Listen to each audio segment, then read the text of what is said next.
Praise the Lord. Emmanuel. Hallelujah. Indian Church of Christ, shalom on you. May the Lord Jesus Christ bless you all and keep you safe. मसीह भारतीय कलीसिया को प्रभु यीशु मसीह के नाम में शांति और सुरक्षा मिलती रहे। आमीन। आप सब लोगों का प्रभु यीशु मसीह के नाम में क्राइस्ट मुक्ति द्वार फेलोशिप की ऑनलाइन ऑफलाइन संडे सर्विस में स्वागत है। और हमारा आज का थीम है love with truth. Love with truth, प्रेम सत्य के साथ, खालिश प्रेम नहीं, केवल अकेला एक प्रेम नहीं।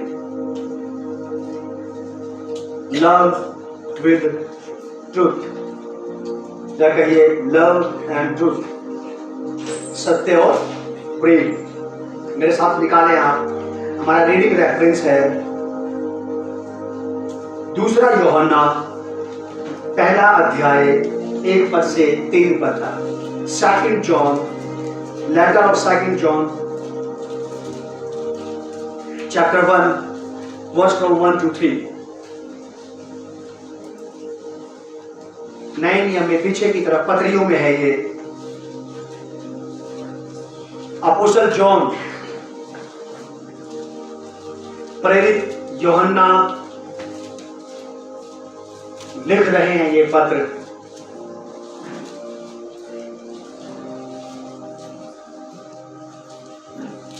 मैं अपने लिए बाइबल स्टडी करता हूं ईमानदारी से। उसमें जो कुछ मिलता है वो अधिकतर मेरे लिए रहता है। कुछ चीजें ऐसी मिलती हैं मुझे सप्ताह के बीच में मिल जाती हैं कि जो मैं यहाँ कलीसिया को भी ला करके बता सकता। चाहता तो हूं मैं कि जब भी कभी मैं यहाँ खड़ा हूं तो मेरे पास कुछ होना चाहिए आपकी ओर से। तो ये एक अच्छी बात परमेश्वर के द्वारा से, पवित्र आत्मा के माध्यम से मुझ तक पहुंची। 2 यूहन्ना, ये वही यूहन्ना है जो यूहन्ना रचित सुसमाचार वाला यूहन्ना है। गॉस्पेल ऑफ जॉन वाला जॉन है। उर्दू में इनको कहते हैं यूहन्ना आरिफ। यूहन्ना का प्रकाशित वाक्य वाला यूहन्ना है। लिखा है, इसके ऊपर हेडिंग है अभिवादन। अभिवादन का मतलब क्या होता है? ग्रीटिंग। ग्रीटिंग, नमस्कार, सलाम, जय मसीह। अभिवादन करना किसी को, या कोई रिश्ता के पास जाते रहे नमस्ते और कैसे हैं आप करते ना सर, अभिवादन उसको बोलते। स्वर्गदूत मरियम के पास पहुंचा, उसने बोला हे मरियम तुझे प्रणाम। उसने बोला ये किस प्रकार का अभिवादन है? अभिवादन का मतलब होता है नमस्ते, ग्रीटिंग जिसे इंग्लिश में कहते हैं। कोई लोग किसी को बोलते हैं, किसी अंकल से मिले, अंकल सलाम, give our greetings to aunty. Aunty को भी हमारा सलाम कहते हैं। भैया सलाम, सलाम, भाभी को भी सलाम कहते हैं। अच्छा कहते हैं लोग ऐसा। ये वही अभिवादन है, ये वही अभिवादन है। अब समझ में आ रही बात? अभिवादन का मतलब क्या होता है? हमारा रीडिंग रेफरेंस है 2 यूहन्ना पहला अध्याय 1 पद से 3 पद तक। मैं इसे पढ़ रहा हूं, आप लोग सुनिए। मुझ प्राचीन, प्राचीन का मतलब होता है एल्डर, नॉट ओल्ड। 70, 80, 95 का कोई बुजुर्ग व्यक्ति हो। बाइबल की भाषा में एल्डर का मतलब होता है, प्राचीन का मतलब होता है एल्डर। वो जो कलीसिया की सेवा करते हैं, एल्डर लोग, अनुभवी लोग। कलीसिया में एल्डर्स ठहराए जाते हैं जो कलीसिया का प्रबंध करते हैं, जो कलीसिया को आगे बढ़ाने के लिए काम करते हैं, जो कलीसिया की सेवकाई में हाथ बढ़ाते हैं। इसको कहते हैं एल्डर। मुझ प्राचीन की ओर से उस चुनी हुई महिला और उसके बच्चों के नाम जिनसे मैं सच्चा प्रेम रखता, और केवल मैं ही नहीं वरन वे सब भी प्रेम रखते हैं जो सत्य को जानते हैं। वह सत्य जो हम में स्थिर रहता है और सर्वदा हमारे साथ अटल रहेगा।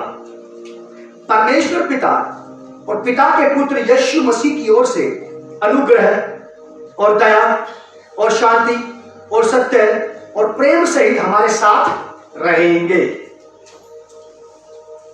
ध्यान से सुनते रहना, तो बहुत अच्छे लोग हैं, बड़े ध्यान से सुनते हैं बातों को। यहां पे इस एक अध्याय के 1 पद से लेकर के 7 पद तक इसमें 4 बार प्रेम शब्द का जिक्र आया है। 4 बार, 1 बार से ज्यादा, और 5 बार इसमें सत्य का जिक्र आया है।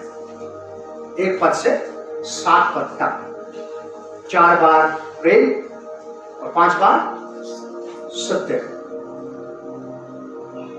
अगर ये 2 चीजें यहां पे बार बार दोहराई गई हैं तो इंपॉर्टेंट है। इसका मतलब एक खास बात है, एक खास चीज है आज। और यूहन्ना जब इस स्त्री को, इस महिला को चिट्ठी लिख रहे हैं,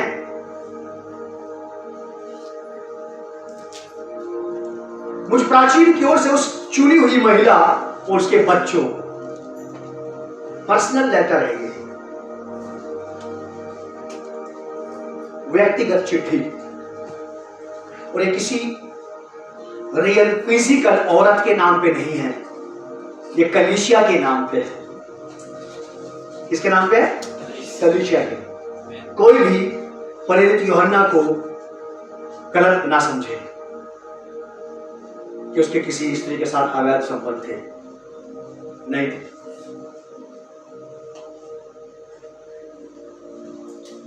उसने इसको समझने के लिए 5वां पद पढ़ेंगे। अब हम लोग इसको समझने के लिए 5वां पद पढ़ेंगे। लिखा है, अब हे महिला, मैं तुझे कोई नई आज्ञा नहीं, पर वही जो आरंभ से हमारे पास है लिखता हूं, और तुझसे, स्त्री से कह रहा है, तुझसे विनती करता हूं कि हम, अब ये एकल से, सिंगल से, वननेस से निकल करके हम में आ गया। हम का मतलब है एक से ज्यादा, हम का मतलब है एक से ज्यादा। अब ये इस औरत को कहता है, उस स्त्री को कहता है, उस कलीसिया को कहता है कि हम एक दूसरे से क्या रखें? एक दूसरे से क्या रखें? आवाज नहीं है, क्या रखें? प्रेम। ईमानदारी की बात, हाथ मत खड़ा करना, दिल को टटोलना, विचारों को ठीक ठाक करना। यहां कितने लोग ऐसे जिन्होंने वास्तव में अपने दिलो जान से बढ़कर इस कलीसिया से प्रेम किया है? हाथ खड़ा करने के लिए मैंने किसी को नहीं कहा, टटोलना आपने यहां।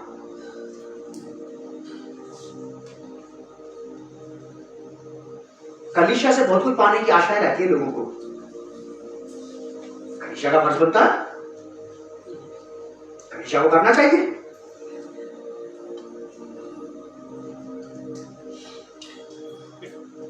प्रार्थना करें कि यूहन्ना वाला आत्मा हमें भी लग जाए। जब कलीसिया से, बाहर की कलीसिया की बात नहीं कर रहा, विदेशी कलीसिया की बात नहीं कर रहा, क्या मेंबर है उसके,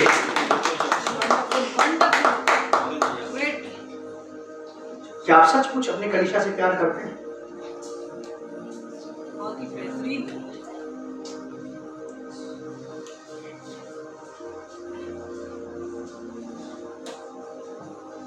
कलीसिया से प्यार करना सीखिए आप, जैसे अपने बीवी बच्चों से करते हैं ना,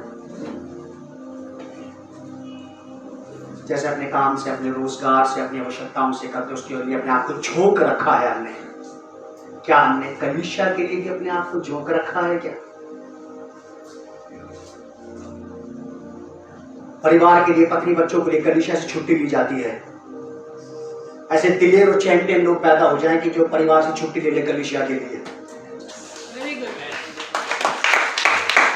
पत्नी बच्चों, तुम्हारा काम बाद में होगा, पहले मैं चर्च आके आता हूं। अगर तुम्हें शॉपिंग के लिए भी जाना तो मार्केट 11 बजे के बाद खुलती है। किसी के यहां शादी में जाना है तो सुबह से ही चर्च की छुट्टी। आज शादी में जाना कब? शाम को 7 बजे। इत्तेफाक से संडे पड़ गया तो आज चर्च की छुट्टी, क्योंकि तैयारी करनी शादी में जाने की।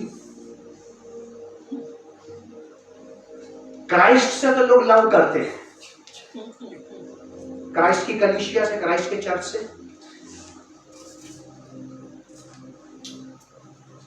अगर मेरे अंदर इस कलीसिया के जिसका मैं सदस्य हूं, जिसका मैं मेंबर हूं, जिस कलीसिया, जो कलीसिया मेरी फैमिली है, जो मेरा परिवार कहलाती है, देश दुनिया के किसी भी कोने में मैं ताल ठोक करके बोलता हूं कि I am member of CMD fellowship, मैं कृष्ण द्वार चर्च का सदस्य हूं,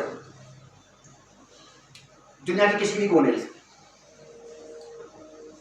ये बात मेरे स्टेटस को उठाती है, बिलीवर से, विश्वासियों में ये बात मेरे स्तर को उठाती है कि ये आदमी आवारा नहीं है।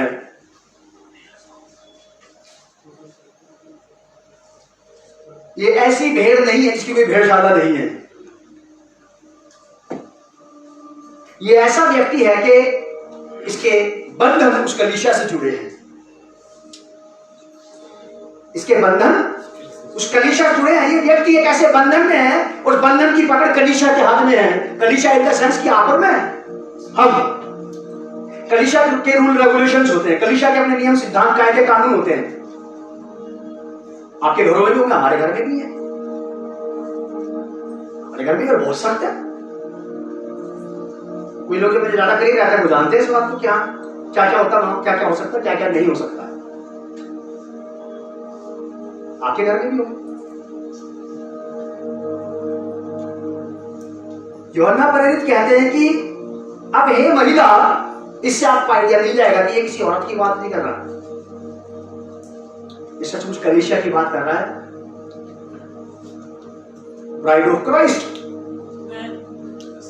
ब्राइड ऑफ क्राइस्ट, यीशु की दुल्हन की बात कर रहा है। लेकिन लोगों की यीशु की दुल्हन से ईमानदारी और वफादारी कितनी है, उस दुल्हन के प्रति लोगों का लगाव कितना है। दूल्हा से तो है, मोस्टली क्रिश्चियन दूल्हे से प्यार करते हैं, दुल्हन से नहीं करते, और उस दुल्हन के अंदर तोड़ फोड़ करते रहते हैं, उसके अंदर गड़बड़ी करते रहते हैं, उसके अंदर दबे पांव घुसते हैं, कुछ कुछ जो भी करना होता कर सकते हैं लोग कलीसियाओं के अंदर चलता है। जिस दिन गड़बड़ी करने वाले को इस बात का पता लग गया कि ये ब्राइड ऑफ क्राइस्ट है, इसको छेड़ना ठीक नहीं है, दूल्हा बड़ा खतरनाक है।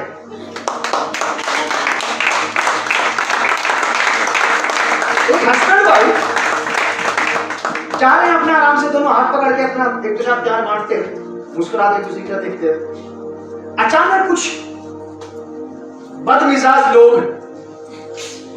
अनियंत्रित लोग, जो ना तो आत्मा के कंट्रोल में है और ना सामाजिक तौर तरीकों के कंट्रोल में है, और वो स्त्री को छेड़ने लगे पीछे से। शायद वो जानते नहीं थे, और अचानक दूल्हा घूमा, और उसके बाद वो सारे के सारे वहां पे नहीं थे।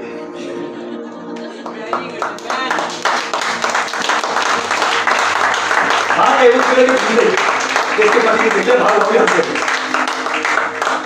कलीसिया दुल्हन है, दुल्हा की यीशु मसीह की। ब्राइड के लिए काम करना बहुतों को अच्छा लगता है, ब्राइड से प्रेम करना, उसको सेव करना, सिक्योर करना, पाप से, बुराई से, बाहर के उधम से, अंदर के उधम से, गड़बड़ी फैलाने से, गड़बड़ी को रोकने से। अगर इस प्रकार का मिजाज हम बिलीवर्स का नहीं है, तो मैं आपको कहना चाहता हूं कि आपके और मेरे रिलेशन केवल दूल्हा से हैं, दुल्हन से नहीं है, याद रखना। एक तरफा बाराती होते हैं, किसकी तरफ से होते हैं? लड़की की तरफ से। आप लड़की वाले की तरफ से, मेरे जैसे होते हैं कुछ, आपके नहीं, मैं दोनों की तरफ से। क्यों? कि लड़की भी हमारे चर्च की है और लड़का भी शादी वही कर रही है। कभी कभी ऐसा हो जाता है।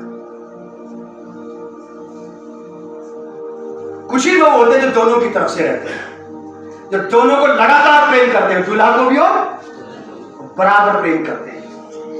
करेक्शन होना चाहिए आज, यहां बैठने वालों का भी और दूर से देखने वालों का भी।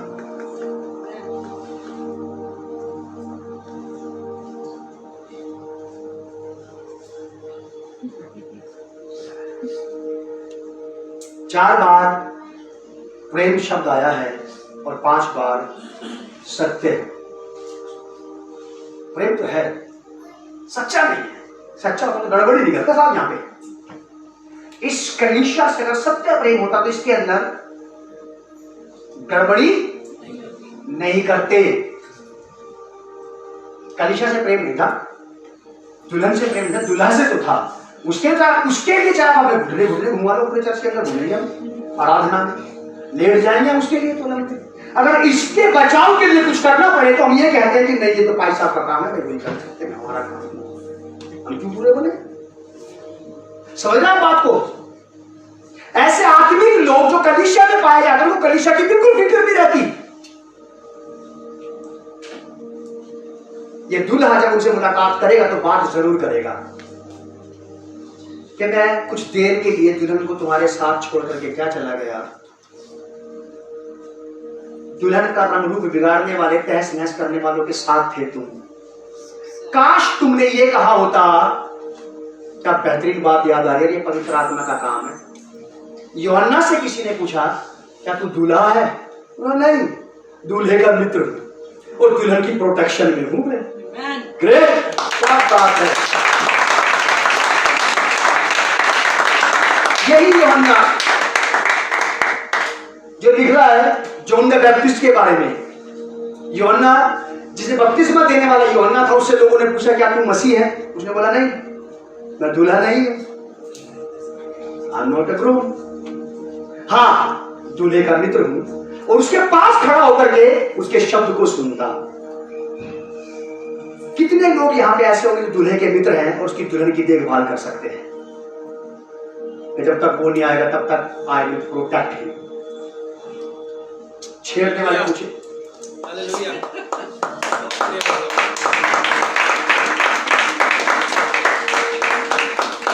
थोड़े लोगों को बात समझ में आ रही है बस।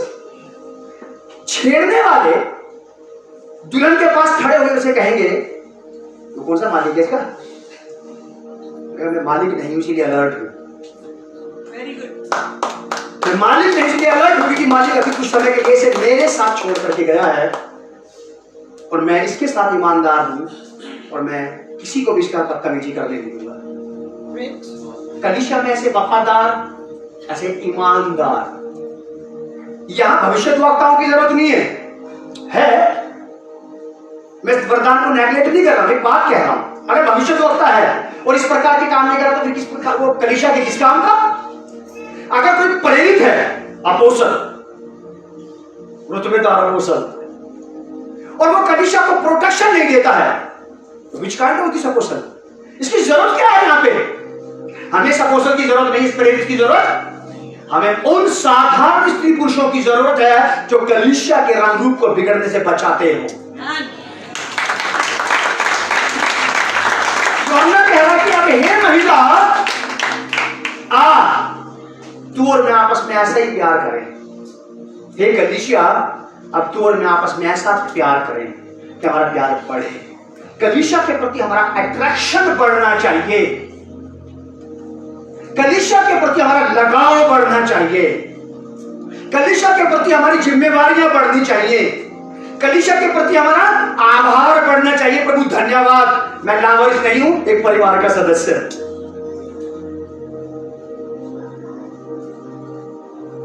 एक अच्छे वेल कैरेक्टर्ड क्रिश्चियन डिसाइपल को ऐसा ही होना चाहिए। जो लोग मुझे बाहर से देख रहे हैं, चाहे वो सीएमडी के हैं या नहीं है, कहीं से भी देख रहे हैं, आप सब मुझे प्रिय हैं, लेकिन मैं आपको भी यही कहना चाहता हूं, आप कहीं भी हैं, आप कलीसिया से प्रेम करें, क्योंकि दूल्हा यह नहीं है और दुल्हन को हमारी संरक्षण में, हमारी सुरक्षा में हम पर भरोसा करके दे करके गया है। इससे तेरे मैसेज को बल मिलेगा, बदली बात। जिसको दे करके गया है इसके साथ करप्शन मत करना, धोखा मत करना इसके साथ। यही रहते रहते, कलीसिया में रहते रहते लोगों ने कलीसिया को तहस नहस कर दिया साहब, इसके रंग रूप को बिगाड़ के रख दिया। मैं धन्यवाद करता हूं कि ये वाला स्पिरिट यहाँ पे काम करता रहा और कुछ लोग यहाँ पर रहे जिन्होंने डट कर के उन मुसीबतों का सामना किया और विरोधियों को यहाँ पे ट्रांसफर कर दिया। आप कहीं भी जा सकते हैं, या तो बदल जाओ या फिर यहां से निकल जाओ। इसलिए नहीं कि मेरे बाप की बपूती है और मेरी संपत्ति है, पीढ़ी दर पीढ़ी चलेगी। हाँ, इसलिए भी है, लेकिन ये सबसे बड़ी बात है कि मैं एक रिस्पॉन्सिबल पास्टर बनना चाहता हूँ। सैकड़ों कमियां मेरे अंदर हैं, लेकिन मैंने कभी क्राइस्ट के साथ, उसकी कलीसिया के साथ धोखा नहीं किया।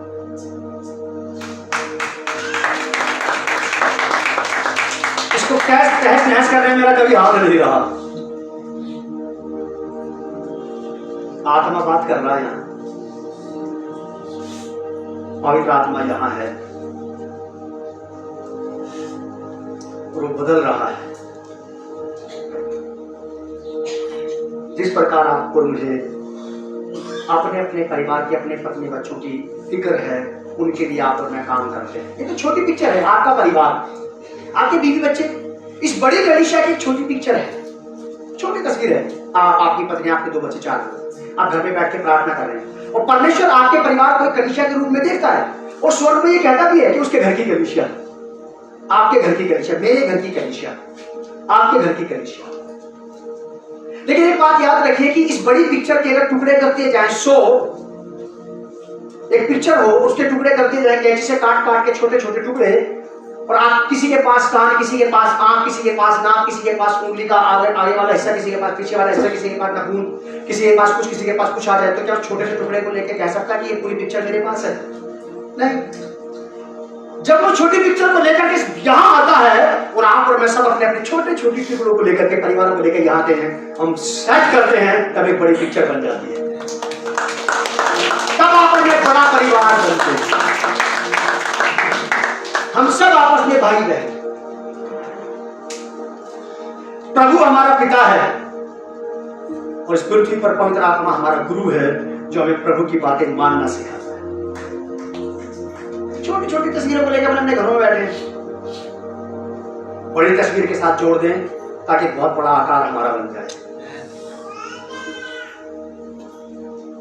हम अपने घरों में छोटे जो टुकड़े हैं, इस बड़ी तस्वीर का छोटा टुकड़ा है। प्रयास करें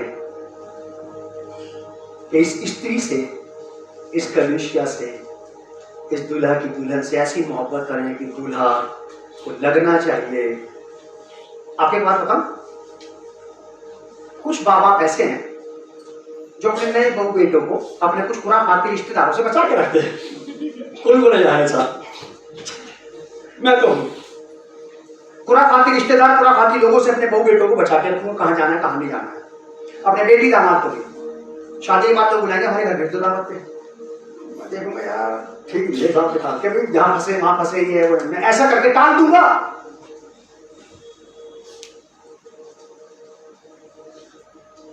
आप करेंगे ऐसा या नहीं करेंगे मुझे नहीं पता, लेकिन मैं तो करूंगा।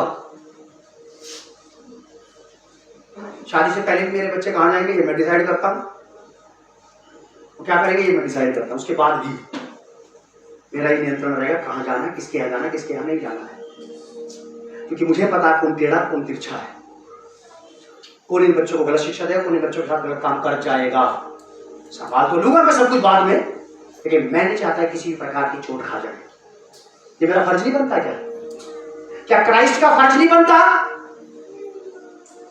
कि अपने बच्चों को, अपने परिवार को खुराफाती विश्वासियों से बचा के रखे?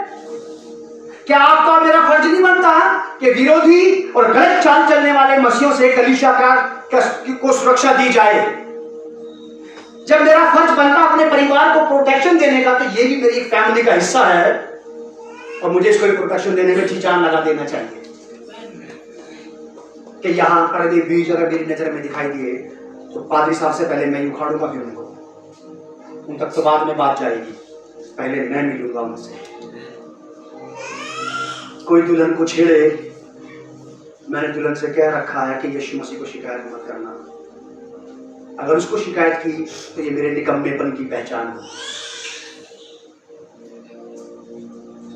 मैंने एक रिश्ता लगाया, मैंने उस लड़की को बोला अगर ये तुझे कभी कुछ कहे ना, अपने माँ बाप को फोन मत करना, मुझे कर।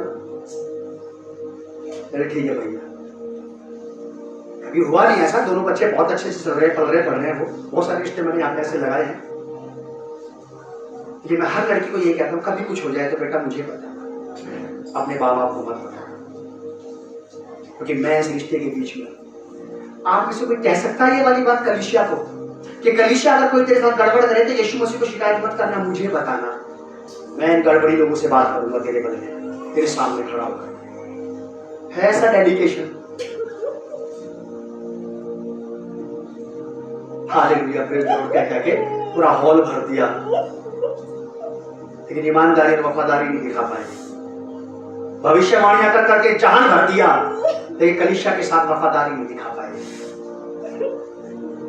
भेद प्रकट कर करके तेरे घर में ऐसा, तेरे घर में वैसा, तेरे घर में ये है, इतिहास बना दिया, लेकिन कभी ईमानदारी से नहीं चल पाए। उस कलीसिया में जहां पे सारी चीजें सीखी, जहां पे सारी चीजें पाई गई, जहां पे हमने पाया, उसी के साथ अगर हमारी ईमानदारी नहीं रही तो क्या फायदा। आप सब लोग यहाँ पे बैठे, मैं आपको उत्साहित करना चाहता हूँ। आप इस स्त्री से अगर कहना चाहते हैं कलीसिया से, तो कह सकते हैं अपने मन के अंदर कि हे महिला, अब से मैं तुझसे ऐसा ही प्रेम रखूंगा जैसा कि मुझसे मसीह ने प्रेम रखा है। ये स्त्री है, और यहाँ जितनी महिलाएं बैठी हैं, सारी महिलाओं के पास सरकार की तरफ से, भारतीय कानून की ओर से अच्छे खासे संरक्षण हैं, अच्छे खासे अधिकार हैं, और महिलाओं को अच्छा लगता है ऐसा। तुम महिलाएं अगर इस महिला की चौकसी में आगे नहीं आ सकती तो क्या करोगे?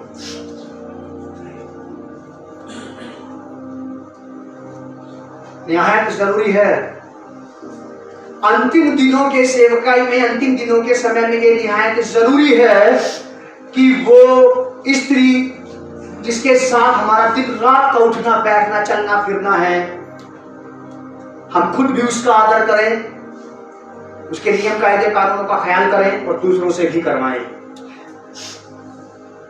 इसमें ना तो गड़बड़ी खुद करें, और अगर कोई करता है तो उसका सामना करें। ये सोचते हुए नहीं कि पादरी साहब का काम है वही करेंगे, अगर वही करेंगे तो फिर आप और मैं यहाँ क्यों है, फिर वही कर लेगा सब कुछ। वाई वी आर हियर, क्यों है फिर? बहुत जरूरी है ना तो गड़बड़ी करें और ना गड़बड़ी का हिस्सा बने। शांति के बेटे बेटियां हैं आप और मैं, शांति के पुत्र और पुत्रियां कहलाते हैं बाइबल के मुताबिक। किसी के भी जीवन में, किसी के भी घर में, कलीसिया में, प्रभु के राज्य में शांति का हिस्सा बने, अशांति का नहीं। मुझे पूरा भरोसा है आप लोगों पर, क्या बहुत ही ध्यान से, बड़े ही सलीके से सारी बातों को सुन रहे हैं। नोट करना इस बात को। और ये स्त्री, ये महिला कोई और नहीं, इफिसुस नगर की कलीसिया से बात कही जा रही है। पद 5 इस बात को प्रकट करता है कि ये बात किसी स्त्री से नहीं बल्कि कलीसिया से ही कही जा रही है। बस ध्यान रखना आप इस बात को। इफिसियों की पत्री 5 अध्याय 22 पद से 32 पद तक, लेकिन हम लोग पढ़ेंगे इसको इफिसियों की पत्री 5 अध्याय का 31 और 32 पद। Ephesians chapter 5 verse from 22 to 32। लेकिन हम लोग देखेंगे, but we'll see verse 31 and 32। इफिसियों की पत्री 5 अध्याय 22 पद से 32 पद तक, लेकिन हम इसके 2 पद पढ़ेंगे, 31 और 32। इसका हेडिंग है ऊपर 22 पद के ऊपर, पति और पत्नी। वास्तव में पौलुस प्रेरित कलीसिया को ये पत्र में बता रहे हैं प्रभु यीशु मसीह का कलीसिया का संबंध पति पत्नी के समान है।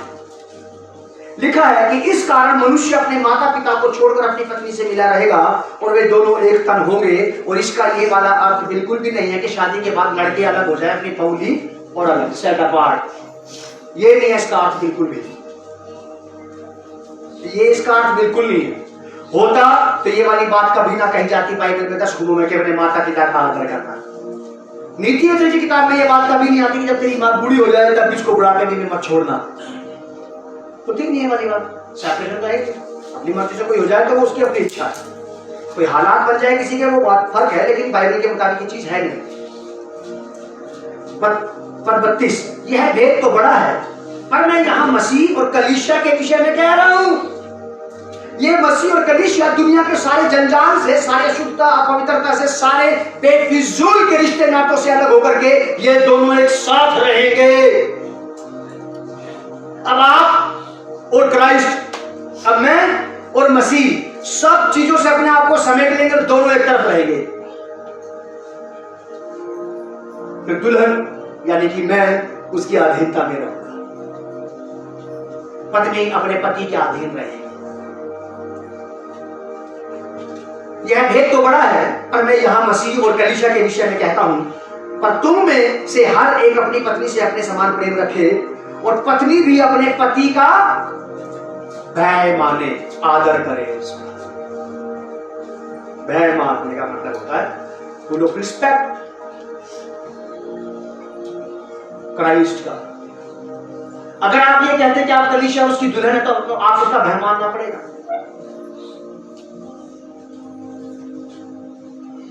अब हम जल्दी जल्दी आगे बढ़ेंगे। प्रकाशित वाक्य 21 अध्याय का 9 और 10 पद। Book of Revelation chapter 21 verse 9 and 10। 21 का 9 और 10। फिर जिन 7 स्वर्गदूतों के पास 7 अंतिम विपत्तियों से भरे हुए 7 कटोरे थे, 7 कटोरे थे, उनमें से एक मेरे पास आया और मेरे साथ बातें करके कहा, इधर आ, मैं तुझे दुल्हन अर्थात मेमने की पत्नी दिखाऊंगा। Bride of Christ. अगर कोई भी ब्राइड ऑफ क्राइस्ट के फेवर में काम करना चाहता है, तो वो इससे बेहतरीन काम नहीं कर सकता कि वो ब्राइड को छेड़े ना, चुपचाप रहे उसके सामने, पीछे से उसके साथ छेड़छाड़ ना करे। कोई भी अगर ब्राइड के दुल्हन को बढ़ाने के लिए कुछ करना चाहता, तो वो इससे बेहतरीन काम नहीं कर सकता कि वो दुल्हन के साथ छेड़छाड़ ना करे, कलीसिया में आए और इसके साथ छेड़छाड़ ना करे, इसके साथ पले और बढ़ता चला जाए। मैं तुझे दुल्हन दिखाऊं, मेमने की पत्नी। तब वह मुझे आत्मा में एक बड़े और ऊंचे पहाड़ पर ले गया और पवित्र नगर यरूशलेम को स्वर्ग से परमेश्वर के पास उतरते दिखाया। यरूशलेम को परमेश्वर के पास से उतरते दिखाया। मेमने की दुल्हन कलीसिया, आप और मैं ध्यान रखें कि आप और मैं कलीसिया के साथ, मेमने की पत्नी के साथ किस प्रकार का व्यवहार कर रहे हैं। कोई मेरी पत्नी को छेड़े मेरे सामने, तो मैं अगर झगड़ा नहीं करूंगा तो मुझे बुरा तो लगेगा और मेरा दिल दुखी होगा इस बात से। यीशु मसीह अगर जिन लोगों ने कलीसियाओं में आज के दिन तक गड़बड़ियां की हैं, उनको अभी मार तो नहीं डालेगा, लेकिन उनसे दुखी तो हो ही जाएगा कि उन्होंने ठीक नहीं किया मेरी पत्नी के साथ। हम यूहन्ना के समान दुल्हन के पास ऐसे गार्ड खड़े रहेंगे। कोई भी पूछेगा तो कहेंगे मैं भले ही दूल्हा नहीं हूं, लेकिन उसकी अब्सेंस में, इसकी प्रोटेक्शन के लिए जान लगा दूंगा मैं, क्योंकि उसने मुझ पर भरोसा करके यहां पे रखा है, यहां पे इसके साथ रहने दिया है उसने मुझे। कोई अपनी जवान बहन बेटी को किसी भी ड्राइवर के साथ ऐसे ही नहीं भेज देगा। किसी अनजान व्यक्ति के साथ भेज दोगे आप, जब तक आप उसे ना जाने। और जान पहचान वालों में से बहुत सारे साथ नहीं भेजना पसंद करेंगे आप, हमें से भी किसी के साथ।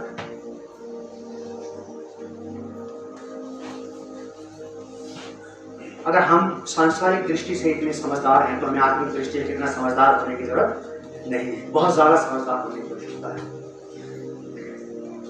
नोट करना आप मेरी इस बात को जो मैं कह रहा हूं। कलीसिया के प्रति समर्पण करें प्रेम और सत्य के द्वारा। अगर कोई ये कहता कि प्रभु के प्रति मेरा समर्पण है, कलीसिया के प्रति मेरा समर्पण नहीं है, तो उसका समर्पण प्रभु के प्रति ही नहीं हो सकता। कोई मेरा तो रिस्पेक्ट करे, मुझसे प्रेम करे, आदर करे, मेरी पत्नी का ना करे, तो मुझे यही कहना पड़ेगा कि वो उसका भी नहीं करता, मेरा भी नहीं करता है। अगर कोई पत्नी का ही करता है, पति का ना करे, तो पत्नी भी ये कहेगी कि अगर तुम मेरा रिस्पेक्ट करते, मेरे पति का नहीं करते, मेरा भी नहीं करते, क्योंकि वो और मैं दोनों एक तन है। कोई कलीसिया का रिस्पेक्ट करेगा तो ऑटोमेटिकली वो रिस्पेक्ट क्राइस्ट के पास भी पहुंचेगा। और जो क्राइस्ट को प्रेम करेगा, वो प्रेम उसका ऑटोमेटिकली कलीसिया के पास भी आएगा, क्योंकि they are not different, both are one. दोनों एक ही हैं, अलग नहीं है।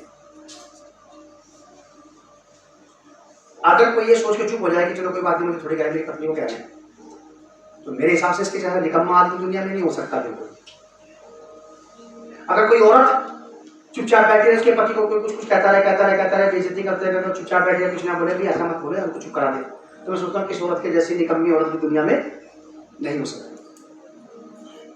आज अगर हम कलीसिया के लोग कलीसिया की प्रोटेक्शन के लिए अगर कुछ नहीं कर रहे हैं, जब हम देख रहे हैं कि कलीसिया में गड़बड़ चल रही, कलीसिया में कुछ लोग कलीसिया को खराब करने पर लगे हैं, तो अगर हम नहीं करते हैं तो हमारा वहां पे एक अच्छा आत्मिक जीवन नहीं बल्कि हमारा निकम्मापन वहां पे प्रकट होता है कि हम कलीसिया के प्रति रिस्पॉन्सिबल। कई सारे अच्छे आत्मिक लोगों से मैं मिला, मेरी बातें हुई है, मुंह बंद करके बैठते चुपचाप कहते भैया देखो तो प्रभु का काम है, हमारा नहीं, हम क्यों आत्मा खराब करें, हम क्यों अपने आप को खराब करें? जिसने तुम्हें आत्मिक बनाया वो जब खराब नहीं हो रहा है तो तुम कैसे खराब हो जाओगे? प्रभु यीशु मसीह हर गलत बात पे मुंह खोलता था कि तुम गलत कर रहे हो, उसकी आत्मिकता खराब हुई। जब तक जी आज शास्त्रीय फरीसियों के साथ उनकी आपस में खैंच होती रही, बातचीत चलती रही, कभी भी यीशु मसीह की आत्मिकता को हर्ट नहीं हुआ। वो फिर उसी बल के साथ उतनी पवित्रता के साथ प्रार्थना करता था पिता के साथ।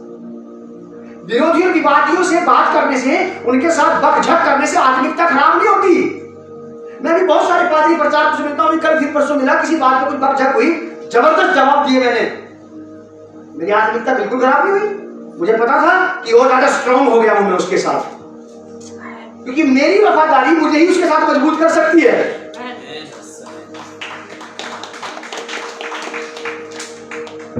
कोई आपकी आत्मिकता को खराब नहीं कर सकता। जिसने आपको आत्मिक बनाया ना, उसकी आत्मिकता भी डिस्कस के बाद खराब नहीं हुई। परमेश्वर के राज्य को बचाने के लिए प्रभु यीशु मसीह ने बड़े युद्ध लड़े, जीते जी पाखंडी शास्त्री फरीसियों से। आपको हमें भी लड़ने पड़ सकते हैं। कलीसिया के प्रति ईमानदारी, वफादारी बहुत जरूरी है। इफिसियों की पत्री 3 अध्याय 17 पद, इफिशियंस चैप्टर 3 वर्स 17।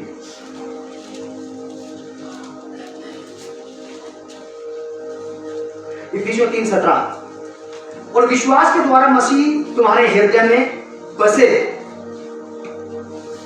प्रभु यीशु मसीह को विश्वास के द्वारा अपने हृदय में बसा ले, उस मसीह को जो अपनी दुल्हन से, अपनी कलीसिया से प्रेम करता है। क्राइस्ट का बहुत सारा हिस्सा तो हमारे अंदर है कि प्रभु तेरे जैसा अभिषेक, तेरे जैसा सामर्थ्य बहे, बस तेरे जैसा प्रेम कलीसिया के प्रति नहीं बहना चाहिए मेरे अंदर से, वो भी तो बहेगा ना। अगर किसी की शरीर में ग्लूकोज चढ़ाया गया तो ग्लूकोज के सारे बेनिफिट उसके शरीर को मिलेंगे। ऐसा हो नहीं सकता कि आधे मिले और आधे नहीं मिले।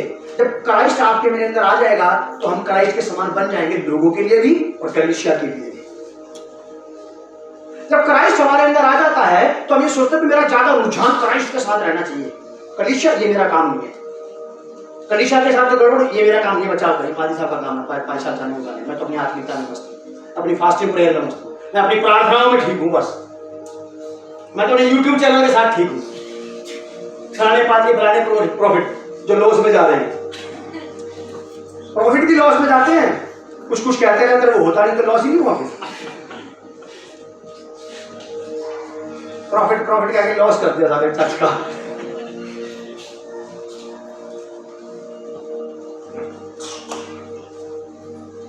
इफिसियों 3:17, 4:16, इफिसियों की पत्री 4 अध्याय 16 पर।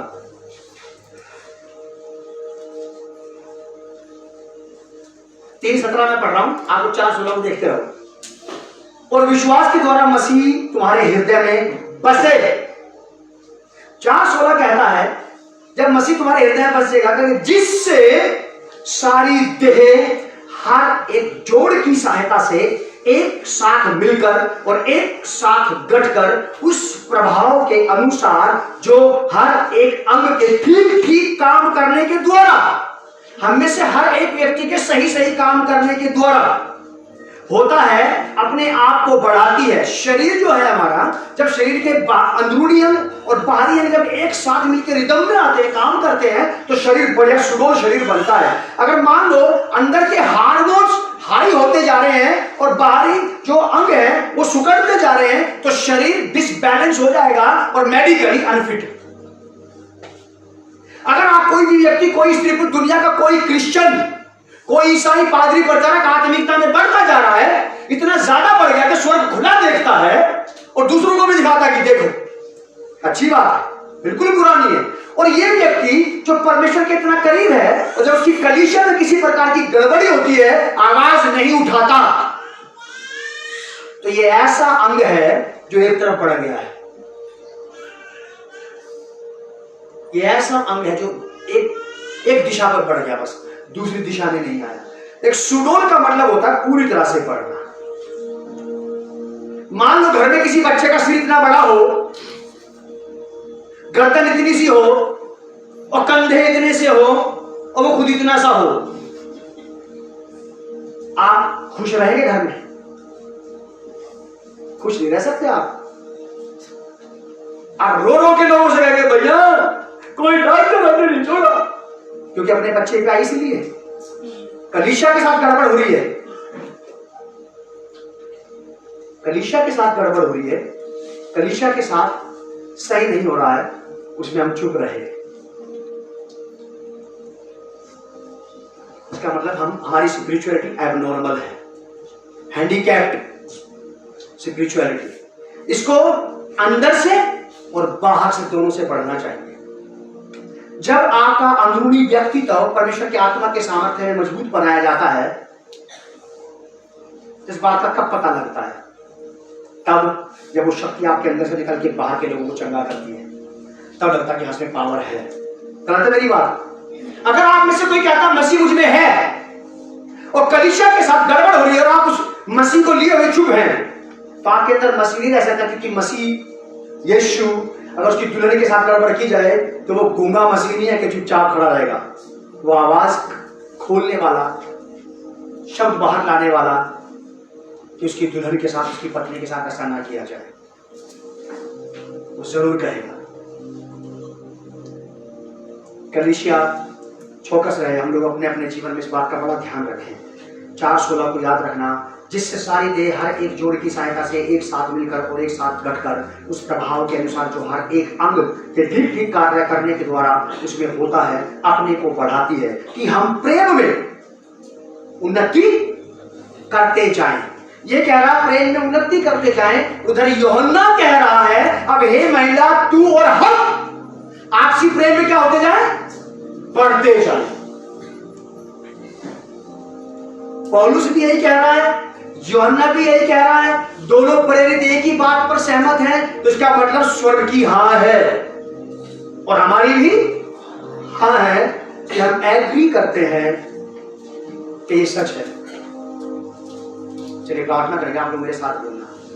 पवित्र प्रभु यीशु मसीह, मैं आपसे प्रार्थना करता हूँ, मेरे लिए मेरी सहायता करें कि मैं आपकी कलीसिया से, आपकी दुल्हन से आप ही के समान प्रेम करूं। मेरा प्रेम आपके लिए अलग ना हो, कलीसिया के लिए अलग ना हो। जब लोग आपकी बुराई करते हैं, आपके बारे में अपशब्द बोलते हैं, तो मुझे बुरा लगता है।